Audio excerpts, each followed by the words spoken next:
Hey guys, it's Big-N-Fluffeh from Porch Battalion Gaming. We're back with the game called Tiny Bunny. It's a horror visual novel. If you like what we do at the channel and you like the video, please give it a thumbs up and subscribe to the channel so you can always be notified when we do a new video every week. Right, let's load up the let's say file. Okay, guess we can open this. The dark, stuffy closet. Mom says it smells like mice, but how would she know their smell? She hates when I stick my nose in there.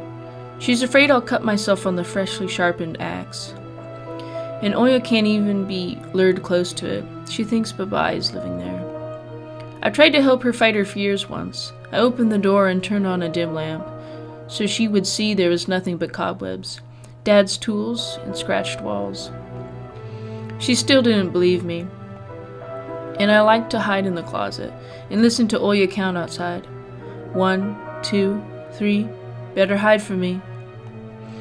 And then drag her feet on the creaking floorboards, hoping that she wouldn't need to look for me in the cramped monster's den. Okay, that's it. To the front yard, or... I guess we can go to the kitchen.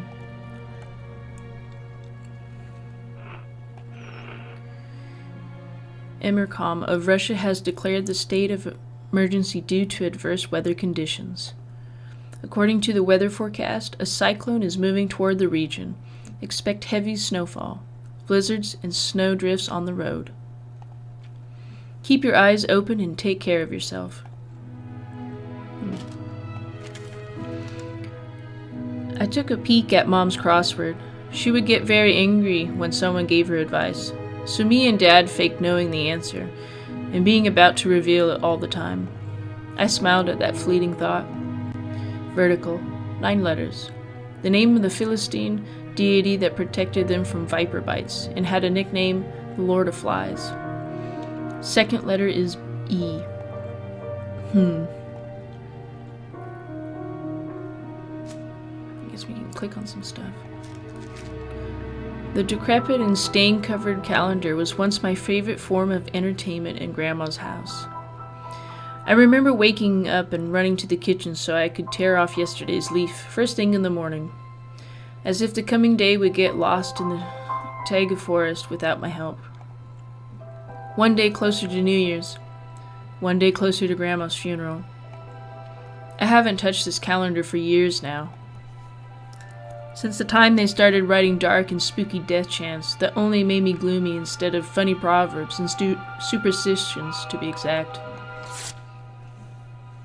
I grabbed a dusty calendar leaf with caution, and it tore off effortlessly. Sadly, the spooky descriptions from my childhood... Okay, never mind. 7 horses carry the log. If 7 can't carry, bring the 8th from a ferry. What was that? Go back. Oh, wait. Okay, here it is. Where was it? Wait, it doesn't give you... Oh, I wonder if that's part of the game. It's kind of weird that that popped up there. 7 horses carry it. They will take it away and never come back. This is the fate the log cannot escape. I crumpled the gray leaf and threw it into the waste bin, hoping to get rid of the anxiousness that washed over me. It was spreading inside me like an ink stain on blotting paper. Okay. The side of an old ocean freezer was checkered with my childish drawings, Mom's recipes, and all kinds of stickers from bubblegum with dinosaurs that Oyo liked so much. Among that still life picture hung a piece of ruled paper with the phone number of the police officer who visited us. First Lieutenant Tikhonov. I read inside my mind, looking at the officer's sprawling handwriting. A scrap of paper was held by 2 pieces of a broken magnet from some old Soviet toy, and those pieces just barely covered up the numbers as if to taunt me. I leaned toward it to unveil the mystery and take the piece to a safer place where it would wait for its time when I would finally find Vova and be the first to call the police with the happy news. Anton! Mom's reproachful eyes stared at me. What do you need it for? Hands off, you'll lose it. Angering my mom was the last thing I wanted, so I lowered my hand.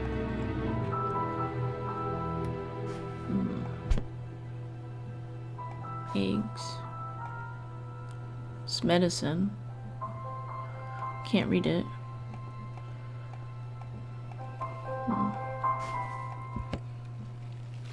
Ew.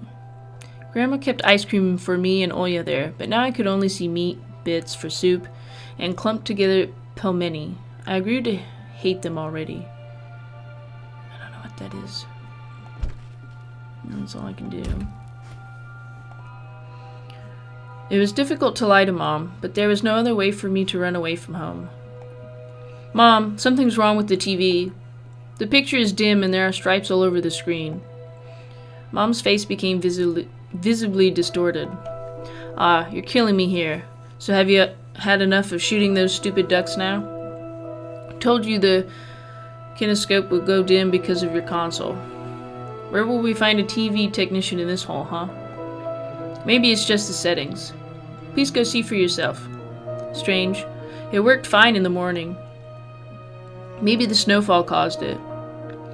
Mom rubbed her hands clean on her apron and went to Oya's room. I guess now's my chance to grab that. Yep. Okay, I guess. Can't click over there, can I?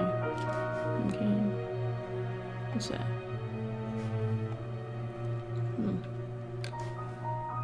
Oh, it shows me. My parents prohibit me from making long-distance calls, but from time to time I really want to hear my old friends. Sometimes I would just pick up the phone, listen to the low hum of the zoomer, and the distant crackling, imagining the wind howling in the ice-laden cords. Okay, that just... Oh, wait, I can... Mom's peg top, a family relic. My mom played with it when she was little, then she gifted it to me. Oya was next in the succession line. The toy belonged to her now. She stared at the dancing spindle as if it could show her something, a fairy tale, or maybe even our future. Now even my little sister was a bit too old for the old squeaky peg top.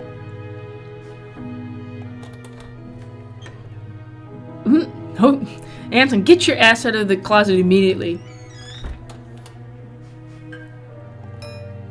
This cross has seen so many people come and go into this house. It was black as if it absorbed all human sin from the long years it was hanging under the ceiling. After Grandma died, Mom was going to take it off and hang a horseshoe in its place as a lucky charm, but she cut herself with the cross's sharp corner and almost fell from the stepladder. Dad called it a sign from above and ordered the cross to be left alone in its rightful place. Guess there's nothing else. Guess we'll go out. I opened the front gate and went into the field, carefully, so Mom wouldn't see me from the window. When I crossed half of the distance toward the forest, the snowy piles became as high as my knees.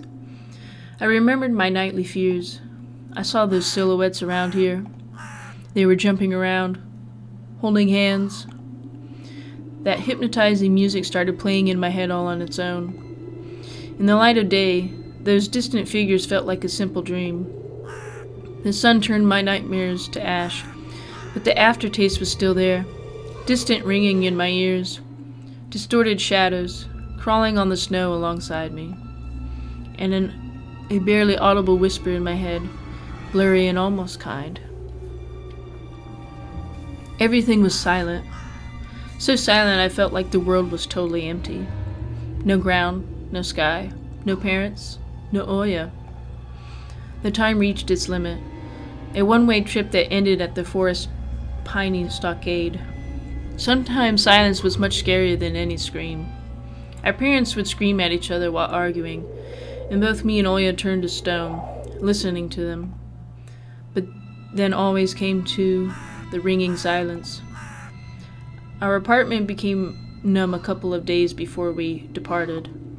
It was hard to remember the last time Mom and Dad joked around, laughing, or spent time together. Almost like all of it was in a previous life. When they kissed with Olya present, she always frowned and snorted in a funny way. But one day it all changed. Something important had left our home, and something scary filled the remaining void. It was as if a fire broke up, and our parents were hurriedly packing our belongings, trying to save themselves and us. From who, though? From the people with dead cold eyes, who sometimes visited us in our previous home? The eyes that only saw balls of worms on the black ground and everything. And somewhere far away a siren was going off, trying to warn us of the coming menace. I shuddered, chasing away my delusions, and looked around. There were only me, this white field, and the wind that was whipping up icy dust and belts of powdered snow. I squinted from the sun and turned my eyes to the sunless forest. It looked especially dark in contrast with the blinding whiteness. Knobby tree roots slithered under the snow like fat snakes. Rotten leaves and coniferous needles froze to the ice. Dry, prickly branches intertwined, bringing up uncomfortable thoughts about fences. Were they protecting the forest? Or were they protecting something from breaking out? Some object was hanging from one of the pointy branches. I tried to get closer, drowning in snow, and when I almost got to the edge of the forest, I saw a knitted mitten. It looked like a wounded bird among the hungering semi-dark. Should I take it to the police? Their senior officer looked gloomy, but he still reminded me of Captain Casanova from my favorite TV show called The Streets of Broken Lights. He was also always anxious, with a tired look in his eyes, but still brave and strong. Will this mitten help them find the lost boy? Vova! I heard a distant shout. Looked like it came from the river. Vova! As if the trees were calling out to someone. Vova! Resounded closer to me. Someone was standing there, behind the trees, hiding. Vova!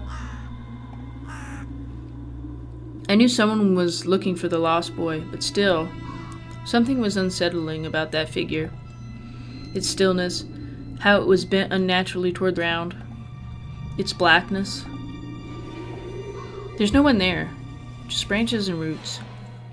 It's all just my imagination.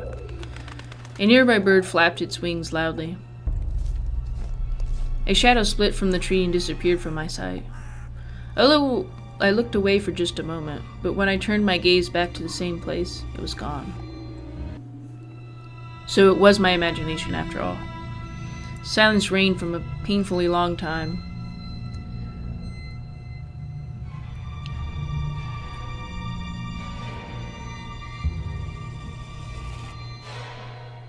My muscles were tightly sprung, my heart was beating somewhere in my throat. Any noise, any little movement, any small whisper from the thicket, and I'd sprint. But nothing of the sort happened. I looked at the mitten once more. Ooh, should I run away or just take it? I better take it. I decided to take the lonely mitten from the branch. Uh-oh. Bava!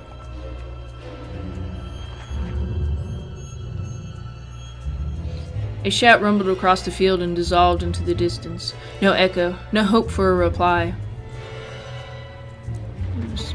Steps. Oh God, grab it!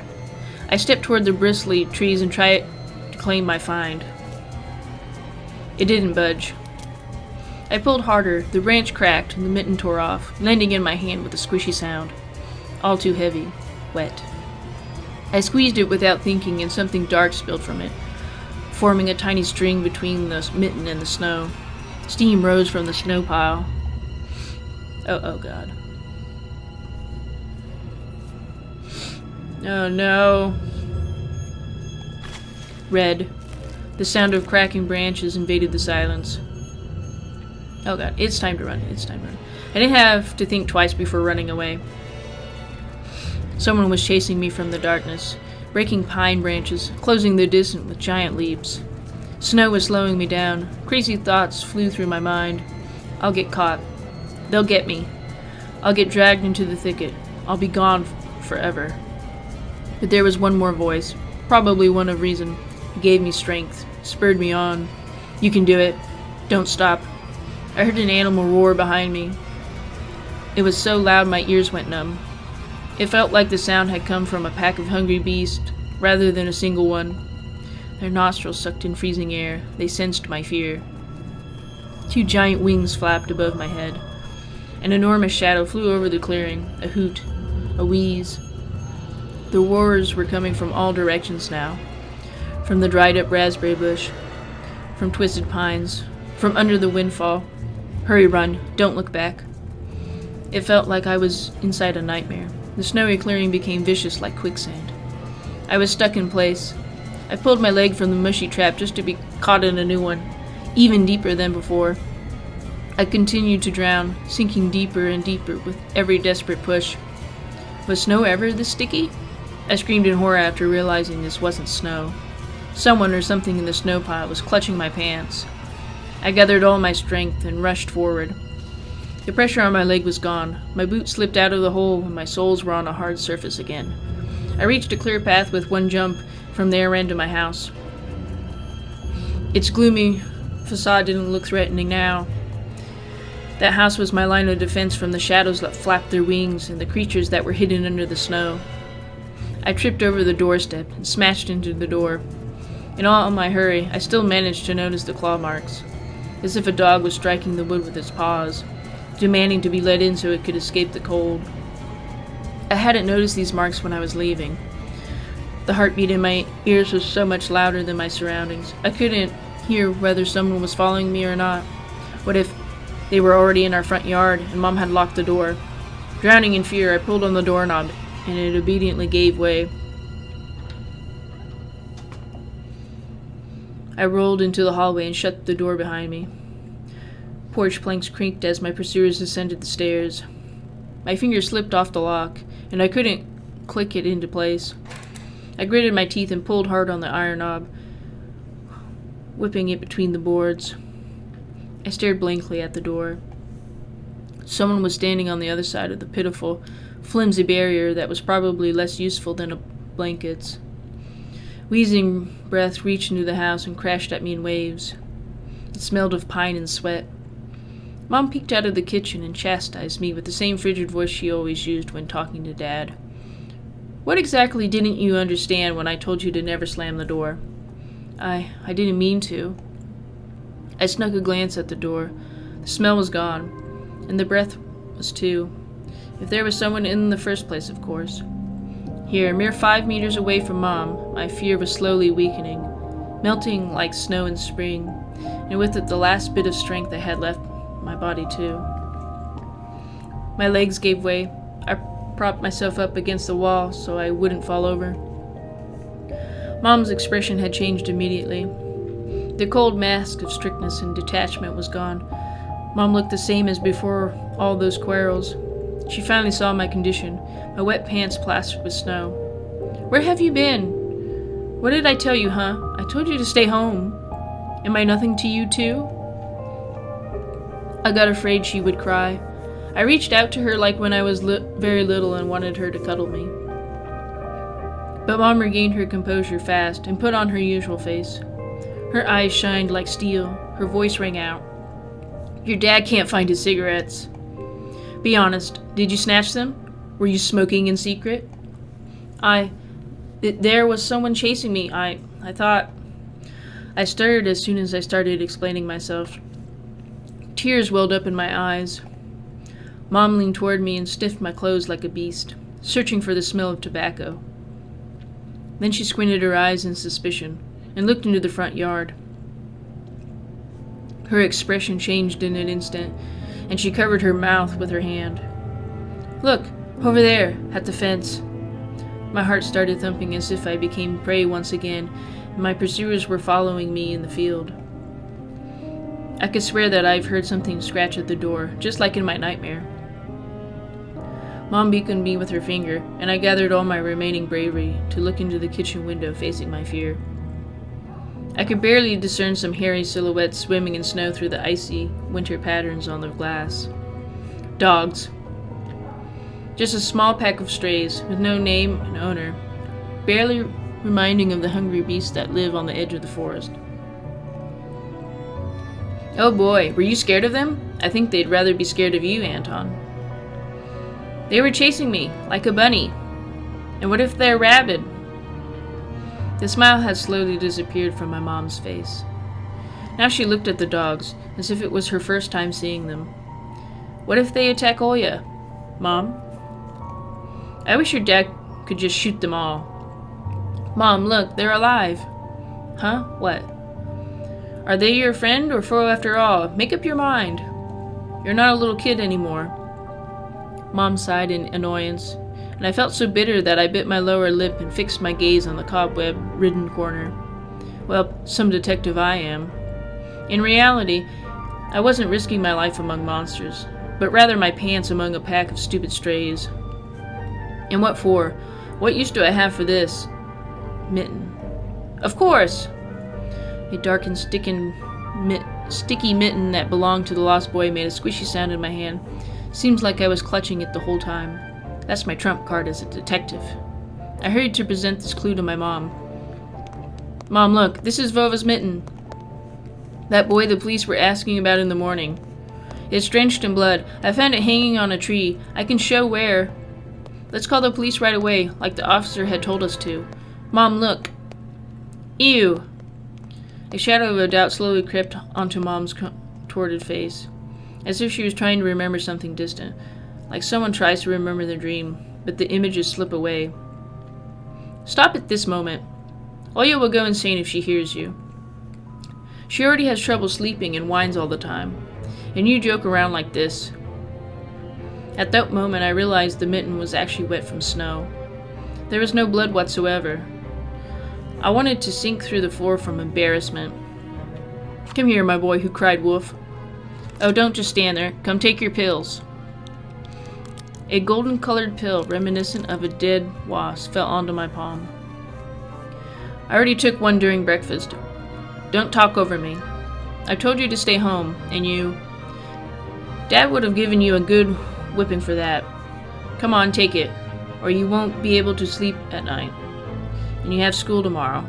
So I had to swallow the bitter medication, drinking it down with similarly awful water that gave off a taste of chlorine. Maybe it wasn't Vova's mitten. Maybe it wasn't a mitten at all, just like the forest monsters, and Oya's owl.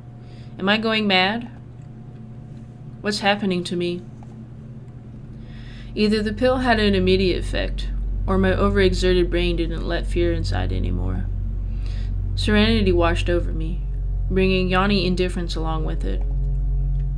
Anton, you done? See, you can do it when you try. Take off your coat. Are you asleep? No, Mom, I was just thinking. What about, I wonder? It's just something silly. Mom scrutinized me with suspicious eyes, as if she wasn't sure she was looking at her own son, and not some doppelganger that came from the forest. Is everything all right? You had the exact same expression when the policeman asked you about the window. I'm all right, Mom. She heaved a deep sigh. Fine. It seemed like the house had changed. The sofa's fabric had become discolored. Fingerprints appeared on the bathroom tiles. The light bulbs also felt different, dimmer and yellower. Even the saliva inside my mouth had a different taste. A melody from Aladdin could be heard from the upper floor. Oya was done rewatching her favorite Little Mermaid episodes and switched to other tapes. I slowly changed into my home clothes, stopped before the sink and studied my reflection in the mirror, like I was trying to solve one of those spot the difference puzzles. Then I went upstairs. Jafar's and Milagro's voices died down. I walked past Oya's bedroom and slipped into my own. Okay, well, I think I'll leave it here. I wonder what kind of medication he's on and why.